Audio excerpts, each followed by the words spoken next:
Welcome back, scallywags. And yeah, I'll cut the act now. Today, we're going to do another look at video. So today, I want to go over the Plunder patrols. They're a new TCG archetype, of course, based on pirates, pirate goblins. A little weird, but you know, whatever. A little salty that Dream Mirrors lost their support, but you know, it's fine. This is a way more promising archetype than Dream Mirrors was. Dream Mirrors was completely unplayable, in my opinion, on its first wave, and this is actually a somewhat okay engine currently. It's pretty good, but I'll get into more of those thoughts towards the end. But pretty much video structure, I'm going to read off all the card effects so you know what they are. They'll give you my opinion, what they may need, and everything else at the end of the video. With that being said, let's get right into it. So let's get through the effects on all the 7 cards that we got quickly. First we have is Whitebeard, the Plunder Patrol Helm. Is a Water Fiend tuner effect monster, has under 15 attack. I think that's really the only thing that matters.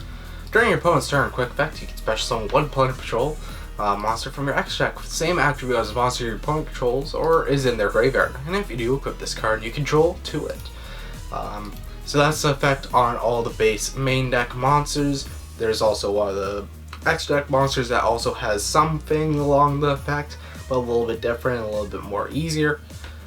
But yeah, that's generally the mechanic of the deck. So it's a bit dependent on the opponent. We'll talk about that later. And if this card, this is a unique effect for it, if this card is sent from the hand or monster zone to the graveyard, you can activate this effect. Special one Plunder Patrol monster from your deck, except itself. Also, you cannot special summon monsters for the rest of the turn, except Plunder Patrol monsters. You will use each effect of this card once per turn. It's pretty good. Again, it locks you into Plunders, so it makes it a little bit less of like an engine. But you can find ways to work around it because it's it's not summon for the rest of this turn. That's pretty much what I thought it said. Yep. For the rest of the turn, yeah. So if you can do this effect at pretty much the end of the turn, you will be good. So just have to keep that in consideration. Otherwise, this card is really good. It doesn't have a great summon out target yet, but you know. Next, we have Redbeard, the Plunder Patrol Matey. It is Water Fiend effect. The other one was Tuner, so you know. You can hard make their stuff, but it's like you rather not. During your opponent's turn, quick effect, you special 1 Plunder Patrol from your X deck. Same attribute as monster your opponent controls or in their graveyard. If you do, equip this monster. And special effect, if this is sent from a hand or monster zone to a graveyard, turn your 1 Plunder Patrol you control, except this card, equip it to it. You can only use each effect of this card once per turn. Again, pretty good. It isn't as good as Whitebeard. Whitebeard is just amazing, summoning from deck. This one doesn't lock you out if you use the effect, but the effect almost doesn't matter. Like, you're already equipping it with the effect. And like, if it's sent from Spell Trap Zone, it doesn't re-equip because it has to be. But like, if you can discard during your turn to get the equip back because your opponent, I don't know, Cosmic, so you can't use the effect as a quick effect. Sure, okay. Now going on to the X deck. Yep, that's all we have for main deck monsters. We have Blackbeard, Plunder Patrol Captain. So it is the Water Link. It has 16 attack. 2 monsters including a Plunder Patrol. So, you know, you have the extenders, it's okay. Quick effect, you can turn 1 effect monster you control. Special 1 Plunder Patrol from your X deck with the same attribute as a monster your opponent controls or is in their graveyard. If you do, equip that target to it. Then draw 1 card. You won't use this effect once per turn. I feel it's okay because now like you're not locking yourself out and you'll have an extra thing to go into. So this is definitely good, I think, later down the line for all the support from this deck, but right now I don't think it's really that good. Just because it's like, okay, you link off of the Whitebeard, then Whitebeard effect special, you're locked in. If you had an extender before, like if you did normal Whitebeard, summon danger, link Plunder into danger, you'll have 2 things to go into, assuming your opponent has the right things, but it's like, I think it's going to be more important when there's like more than 2 things to summon. Because yes, we don't have all the things we want to summon yet, so you know. Next is Plunder Patrol Ship brand. So this is a ship, a Fire Fiend. So you need a fire to go into this one. Of course, probably the most prevalent. If you're playing against Salamangreats, good job, you can go into this. If you are not, Ash Blossom is probably the most relevant fire that will be seen consistently. I don't think there's any other fire decks though, so this is 25,000. You can just hard summon it, pretty much normal for a level 8 monster. And all the theme monsters you control gain 500 attack. Good effect. You can discard 1 Plunder Patrol card and target 1 spell trap your opponent controls. Banish it. And you can add 1 Plunder Patrol from your deck to your hand. There's a quick effect if equipped with Plunder Patrol card. You can only use each effect of this card once per turn. Yeah. It has a good sense, like it doesn't lose advantage because it's like, okay, you can discard, but you'll search after. I think it's pretty interesting on how that works. Make sure you don't lose advantage. It does suck that it says you have to discard Plunder Patrol because there's only 12 in your whole deck because there's only 4 cards you can play main. So it's like, sometimes you'll not have a Plunder Patrol card. If you get the searches though, you should be fine, but it can definitely become a problem. So hopefully they kind of like remove that part and just say discard a card, do this, and then quick effect if equipped, because I think that's mechanically pretty fair. You know, it could have been a generic card, but whatever. They decided not to go with that. It's okay. Fire isn't that good. But what is good is dark. So we have Plunder Patrol Ship MERK. It is a dark XYZ. Be summoned 2 level 4s. Has 25 defense, 1000 attack, so it's flipped on its stats. You get to discard 1 Plunder Patrol, target effect monster your opponent controls, banish it, then add a Plunder Patrol spell and trap for a deck to your hand. This is a quick effect if equipped with Plunder Patrol. You can only use this effect of this card once per turn. If a Plunder Patrol you control is destroyed with battle or card effect, you can detach material from this card instead. Oh wow, we're not going to have XYZ material on this, so I don't know why that's effect on there. I guess it's like if you need the body up, like you can hard summon this. It's like it protects itself twice. For rank 4, I don't know if we need that as a generic card. But you know, dark, very important, like Orcust, Turquoise Summon it, Dragon Link, all those are pretty much dark. There's more dark decks in the format, I just can't think of them. Spirals, they have a dark somewhere. I think Master Plan's a dark. Maybe Earth, I don't know. I think Master Plan's a dark, so you'll have the dark there. Links it off, so it should be in the graveyard. And if you banish it, you're probably doing well for yourself in that game anyways, so. You know, definitely pretty good. And now to one spell that we got, Plunder Patrol Ship Yard. It is a field spell. Plunder Patrols you control gain 500 attack for each Plunder Patrol card in your spell and trap zone. There's only one that's going. Oh, you can equip. Okay. So if you're going off, even though you need to equip, have a monster in the extra monster zone, like you're really going off to get good attack off this card. But Master Rule 5, this can honestly be okay if you're like, I don't know, making a link and setting up a monster is still like 2. So you have 2, maybe have like a back row Plunder, I don't know. It doesn't count this card though, so sad. And you can only use each of the following effects of this card once per turn. So you can discard 1 card, add a Plunder Patrol card from your deck to your hand. Again, that's a pretty good effect. It doesn't make back for itself, but you know, I think that's fine. Like, you get a special from deck. That's really good. If this card is in your graveyard, you can target 1 Plunder Patrol card in your spell and trap zone. Set this card, and if you do, return that target to the hand. I think this float effect is so good. Like, you can like, I don't know, if you're going off, it's like, okay, you don't need them equipped if it's your turn, you know? And if you're going to link off of it, good. You know, you won't need it in your spell and trap and you won't get effect if it's equipped. So bouncing at the hand is effectively really good. I really like that float effect on this card, but otherwise this card just solid all around. Last card is Plunder Patrol Booty, a continuous trap. You declare one attribute to target one face-up monster your opponent controls. It becomes that attribute until the end of this turn. Then you can take one Plunder Patrol monster from your graveyard, either shuffle it into deck or special summon it. You can only use this effect of this card once per turn.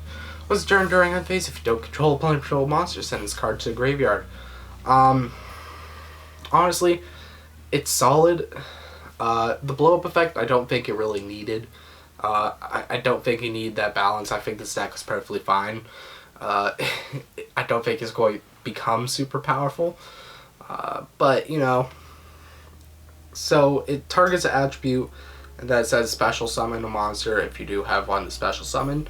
I think the probably bad part about this effect is that if your opponent gets rid of that monster, you won't have that attribute anymore. And it doesn't let you to like, okay, I'm going to chain out. It's like you have to immediately activate your thing. It means you can't like wait for your opponent to pop something. Like if you just regularly had it and it's like, okay, tough target pop, I'll just chain to get rid of. Okay, you know, you could just do that. But with this card, it's like, no, you can't really use that aspect of it. You kind of have to go in because you've now locked in an attribute that you need. I don't know. This card's still okay though. Definitely not bad. Definitely not a Dream Mirror type of design. Yikes, it hurts to say, but again, very good. Really like it. That's it for the cards. Now getting into my general thoughts. So, for my overall thoughts on the archetype itself. First thing I have to say, I'm pretty sad Whitebeard is, you know, locks you for special summons into Plunder Patrol. I guess it's fair.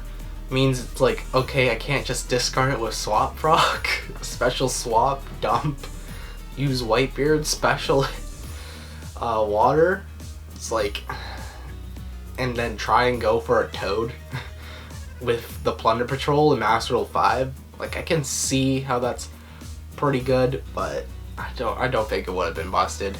But it would have been fine. I don't like when they try and protect stuff that kind of doesn't need the protections.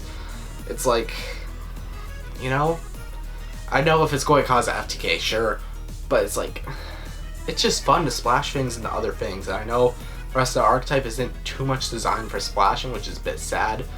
Again, the extra deck currently is not really generic. The link, pretty generic. It lets you just equip anything to the monster.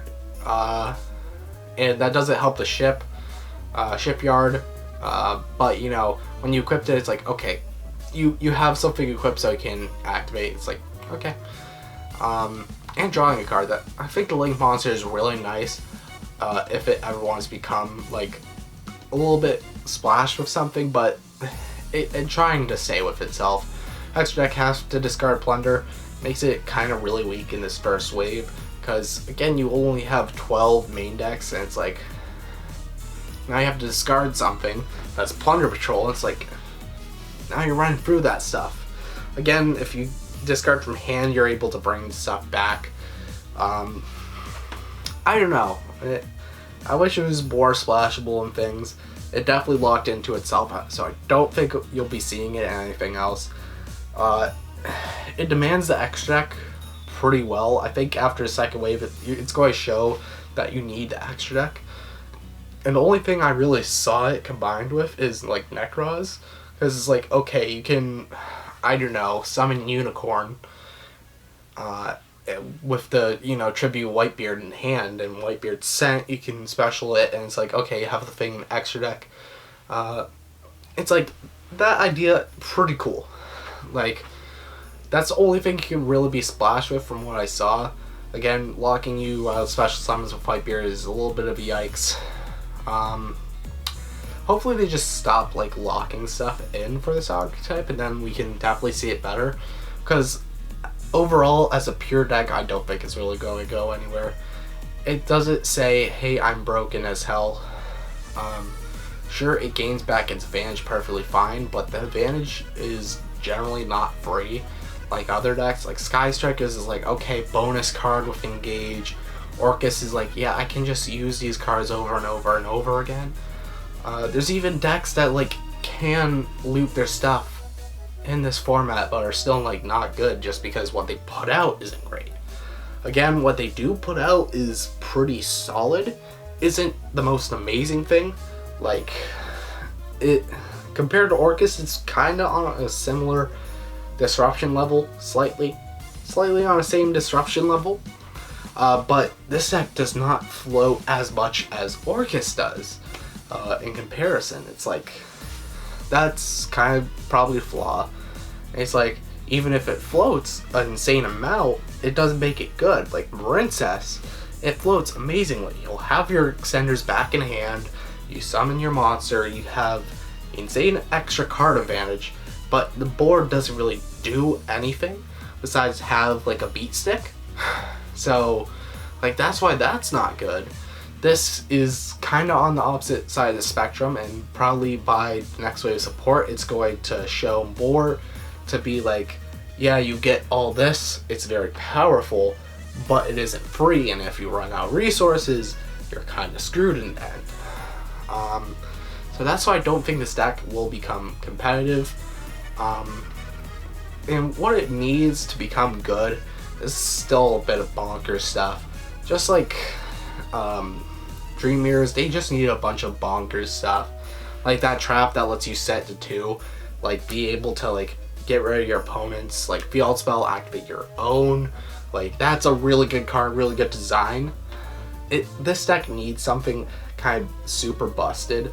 Like what I'm thinking of is like maybe like a Mast as like the card's design, have it be a equip spell, equips onto your opponent's card. It changes its attribute. Of course, the card targets just make it a bit fair, and then the effect is like, okay, you can make it that attribute, then send that card to a graveyard and special from the extra deck, and equip that monster you sent. Like that would be busted, but it's like what this deck needs to really make it good. It needs like some really insane cards, more stuff that takes away from the opponent for free.